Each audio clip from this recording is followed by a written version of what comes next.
Hello, my name is Anna Laszlo and I go to St Matthew's and the Minster, and I'm here to talk to you about our Christmas appeal this year, which is for Tearfund. Now, many of you will have heard of Tearfund and maybe supported it for many years, and thank you so much for that. And I know that Tearfund is associated with responding to crises, and we absolutely do that.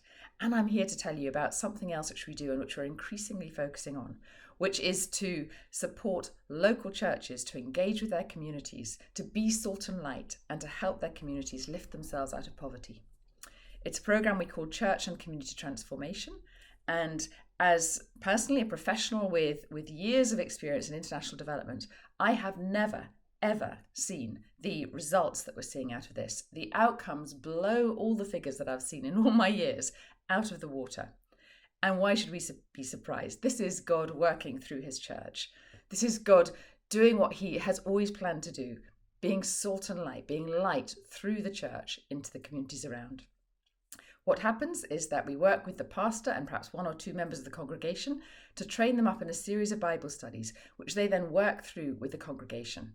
The Bible studies look at who God created us to be, how he created us to engage with the people around, with the creation around, what he has given us in order to do that, in order to be salt and light.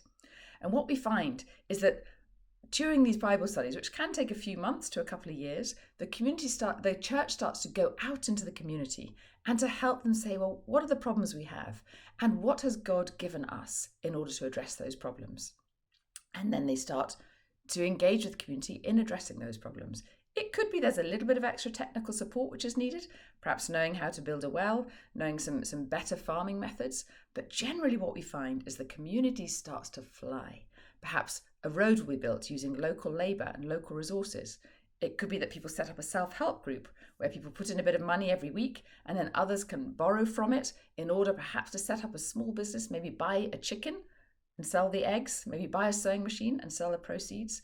And gradually the economic situation in the village begins to increase. And what you find is that people start investing then in even bigger things, perhaps in schools or in health centres or in more roads. What we find, we've done an external secular evaluation of this, is that people who've lived in these communities which have done church and community transformation are 27% more likely to be happy with their lives, to be satisfied with what they've got.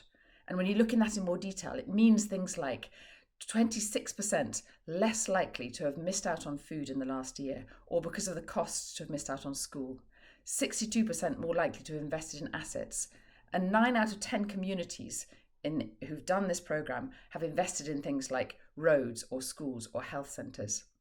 People are 46% more likely to raise issues with decision makers that they're unhappy with, 22% more likely to help others, 26% more likely to be confident that they themselves can deal with whatever life might throw at them. This is transformation, utterly extraordinary, the results that we're seeing. And it is value for money. What we found is that for every £1 put in, it generates £7 of resources from the local community themselves. And that then creates a social value of £211. That's a 1 to 28 return. You will not find that elsewhere in any other investment. But it needs a catalyst. It needs that initial training, that initial support from Tearfund or our partners. And that's where we at St Matthew's and the Minster can come in. So I would ask you just to think and pray about what it is that God might be calling you to give to this, to support local churches around the world to be salt and light in their communities. Thank you.